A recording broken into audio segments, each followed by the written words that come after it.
अंधेर नगरी चौपट राजा, टके शेर भाजी टके शेर खाजा। अब होगा ऑनलाइन नीट।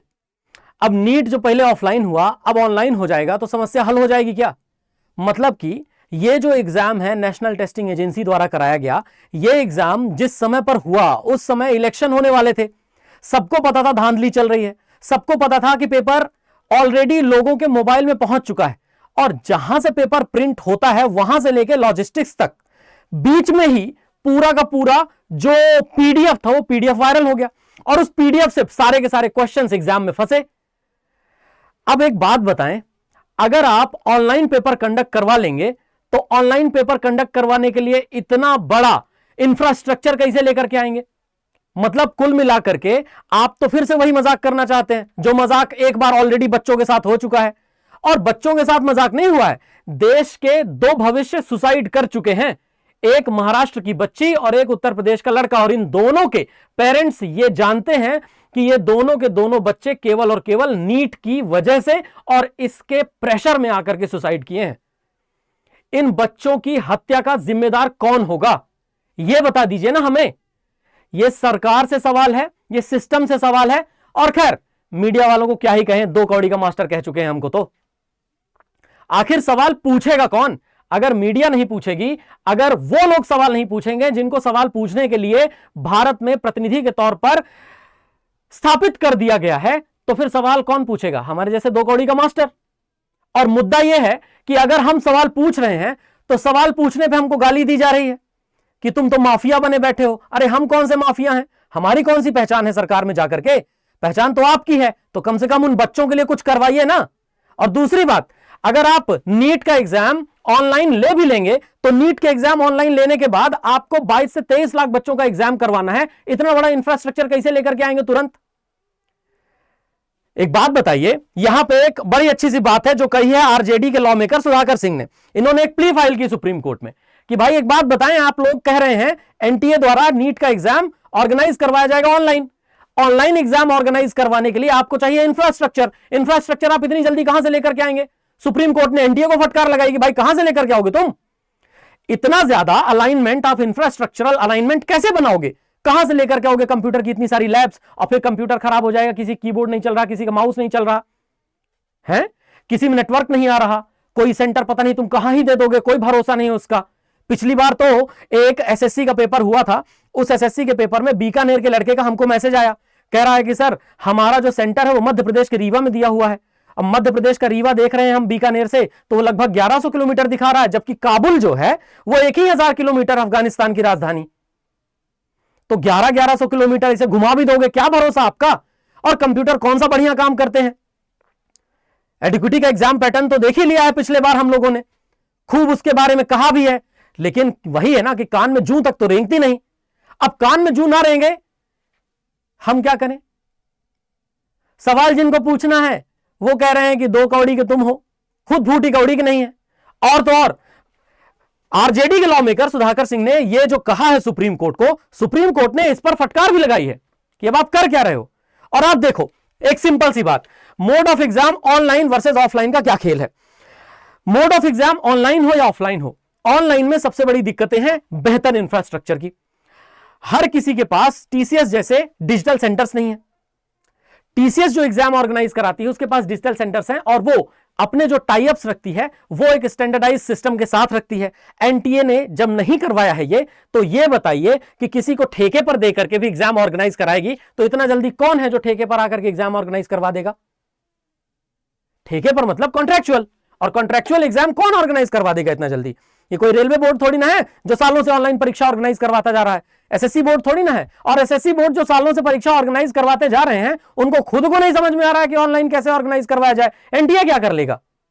और एनटीए चलो कर भी ले एक बार को, चलो मैं मान लेता हूं, इस दुनिया में हाइपोथेटिकल चीजें भी होती हैं। हो सकता है कि है ना ऊपर से कोई भगवान, ईश्वर, अल्लाह, उनका आशीर्वाद अचानक से आकर के गिरे और उनके आशीर्वाद गिरने के बाद फिर एग्जाम ऑर्गेनाइज हो जाए। तो जब एग्जाम ऑर्गेनाइज हो जाएगा इतने सारे पेपर्स कैसे डिजाइन करोगे? 22 लाख से ज्यादा बच्चे जब पेपर देने आएंगे, एक शिफ्ट में तो हो नहीं पाएगा ना एक शिफ्ट में हो पाएगा, ना 2 शिफ्ट में हो पाएगा। तुम्हें कम से कम 6-7 अलग अलग डेट बनानी पड़ेंगी, अलग अलग शहरों में अलग अलग एग्जाम के ऑनलाइन सेंटर्स फिक्स करने पड़ेंगे, नियुक्त करने पड़ेंगे वहां पर लोग। इन्विजिलेटर्स जो हैं, इन्विजिलेटर्स भी चाहिए होंगे, अच्छे रिव्यूअर्स चाहिए होंगे, अच्छा इंटरनेट कनेक्शन चाहिए होगा। सब कुछ कहां से?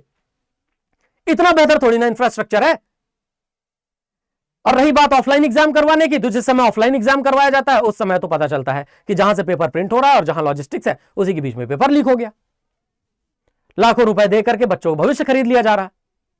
और सबसे बढ़िया बात, the great national testing agency, wow, राष्ट्रीय परीक्षा एजेंसी या national testing agency, national testing agency NTA, to improve equity and quality in education by administering research based valid, reliable, efficient, transparent, fair, international level assessment।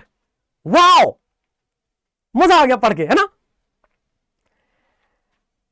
फिर से एक बार पढ़ें क्या, मजा तो आ रहा है। To improve equity and quality in education by administering research based valid, reliable, efficient, transparent, fair and international level assessments। कैसे लिख सकते हो यार ये अपनी वेबसाइट में?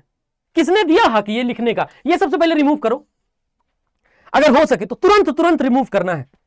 ऑनलाइन वर्सेस एग्जाम और ऑफलाइन वर्सेस एग्जाम, मतलब ऑनलाइन वर्सेस ऑफलाइन के बीच में पता है क्या बवाल होता है?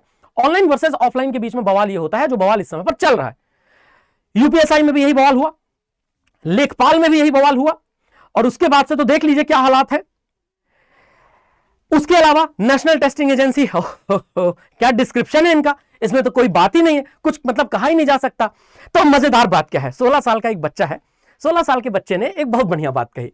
उसने कहा यार ये जो पोर्टल है ना एनटीए का, ये नेशनल टेस्टिंग एजेंसी का जो पोर्टल है, तो उस एनटीए का पोर्टल देखने के बाद सीबीएसई का जो पोर्टल है, सीबीएसई वाले विवाद पर आता हूं थोड़ा सा, एनटीए वाले में थोड़ा ज्यादा घुस गया, माफ कीजिएगा। क्या है कि हाँ, ये सब देख करके ना अचानक से फैसिनेट टाइप का हो जाता है इंसान। खैर छोड़ो, वापस आते हैं सीबीएसई वाले मामले पर आते हैं। सीबीएसई वाला मामला क्या था? तो सीबीएसई वाले मामले से थोड़ी सी चीजें आपको जाननी है। 16 साल का एक बच्चा है, 16 साल का एक बच्चा है, 16 साल का एक बच्चा एक ट्वीट करता है? ट्वीट जो है, ट्वीट ये है 16 साल के बच्चे का, साइबर सुरक्षा शोधकर्ता आप उसको मानिए। वो कह रहा है कि एनटीए के जो पुनर्परीक्षा पोर्टल की हम लोग बात कर रहे हैं ना, वो एनटीए के पुनर्परीक्षा पोर्टल में कुछ कुछ दिक्कतें हैं। खैर, सीबीएसई वाला मामला तो है ही, और सीबीएसई मामले के बीच में एनटीए वाला मामला। तो क्या कह रहा है कि पुनर्परीक्षा पोर्टल में खामियों और डैशबोर्ड तक अनाधिकृत पहुंच है लोगों की।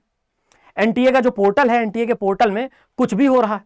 लोगों का कैसे एनटीए पोर्टल में कुछ भी हो रहा है? कह रहा है देखो ये टोटल सीसीज कितने हैं, टोटल सेंटर्स कितने हैं, कहां क्या कब कितने लोग, इन्विजिलेटर्स के बारे में भी ये जानकारियां एक हैकर क्या यूं समझिए कि जो लोगों को बता रहा है कायदे से, वो जारी कर दे रहा है। इसका नाम था रायलन अनिल। रायलन अनिल ने एनटीए के री एग्जामिनेशन पोर्टल को इसको कहा कि ये एक तरीके से super admin login bypass extremely weak credentials के साथ आराम से किया जा रहा है। 7.9 के ऑब्जर्वर्स हैं इसमें, 676 सीसीज हैं, 5.4 के सीएस सेंटर्स हैं, और देखिए ईमेल, फोन नंबर, सब कुछ। भाई एनटीए ने कहा हटाते हैं इसको, हटा दिया, अब नहीं खुल रहा है। 502 एरर, बैड गेटवे, समझ रहे हैं आप? भाई बच्चे परेशान हैं यार। वीडियो बनाइए, लैब अंदर से बंद है, पेपर चालू है, लैब अंदर से बंद है।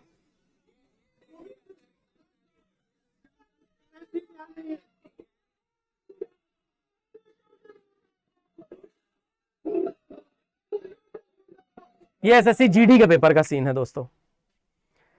देख रहे हो ना आप कुल मिलाकर के क्या चल रहा है। जो मैंने पहले कहा था, अंधेर नगरी चौपट राजा, टके सिर भाजी टके सिर खाजा, वही हाल है। सीबीएसई वाले मामले में वही हाल है, एनटीए वाले मामले में वही हाल है। और सीबीएसई के बीच में एनटीए वाला तो आपने देख ही लिया। एक लड़के ने, 16 साल के लड़के ने उसकी पूरी साइबर सुरक्षा दिखा दी, कितनी अच्छी है? देखो नंबर ऑफ कैंडिडेट्स रजिस्टर हुए और नंबर ऑफ कैंडिडेट्स जो अपीयर हुए। नीट में देखिए ध्यान से, 2020, 2021, 2022, 2023, 2024, 2025 लगातार बढ़ता हुआ डेटा आपको दिख रहा है। अब ये जो 23 लाख बच्चे हैं जिसमें से 22,70,000 अपीयर हुए हैं, अब इन 22,70,000 का दोबारा से 21 जून को पेपर होने वाला, कैसे होगा? बहुत मुश्किल है।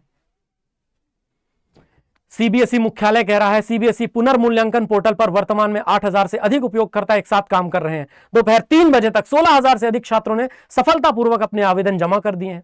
अन्य हजारों छात्रों ने सीबीएसई पुनर्मूल्यांकन पोर्टल का उपयोग किया है, लेकिन कुछ दुर्भावनापूर्ण तत्वों ने साइबर हमलों की एक श्रृंखला के माध्यम से सेवाओं को बाधित करने का प्रयास किया है। भाई क्या है ये?